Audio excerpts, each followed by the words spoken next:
আর চাঁদাবাজি, দুর্নীতি, সেটাই তো তাদের নীতি।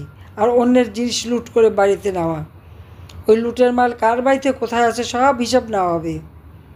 কারণ সাধারণ মানুষ তো দেখতেছে কার কোথায়, ওই সাধারণ মানুষই হিসাব নেবে, সব খুঁজে বের করবে। আমাদের তো সব কিছু আমরা হারিয়েছি, হারাবারও কিছু নাই, পাওয়ারও কিছু নাই। তবে যে অন্যায় অবিচার বাংলাদেশের মানুষের উপর চলছে, তার সুব্যবস্থা আমরা করব এবং এর বিচার ইনশাল্লাহ করব। সেই জন্যই তো আল্লাহ বাঁচিয়ে দেয় বারবার। আল্লাহ প্রত্যেকবার বাঁচায় আর প্রত্যেকবার আমার হাত থেকে একটা কাজ করায়। এবারও এই কাজটাই আমাকে করাবে, সেই জন্য আমাকে বাঁচিয়ে রেখেছে। কাজে যারা আজকে স্বজন হারিয়ে এখানে আসছেন, যারা আজকে নির্যাতিত হয়েছেন, ধৈর্য ধরেন, ইনশাল্লাহ দিন ফিরবে। এতদিন এইরকম অত্যাচার এগুলি আল্লাহ সহ্য করবে না। আজকে সারা বিশ্বের কাছে বাংলাদেশকে একটা জঙ্গি রাষ্ট্রে পরিণত করছে এই জঙ্গি ইউনূস। সন্ত্রাস, জঙ্গি সব ছেড়ে দিয়ে আওয়ামী লীগের নেতাকর্মীদের নিয়ে জেলখানায়, আর তাদেরকে হাত করা পড়ায় তারা থানায় আনে।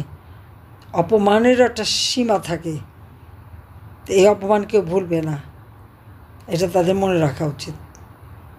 তো সবাই ভালো থাকেন, সুস্থ থাকেন, এর বিচার ইনশাল্লাহ হবে, দিন ফিরবে, আর সেদিন বেশি দূরে না।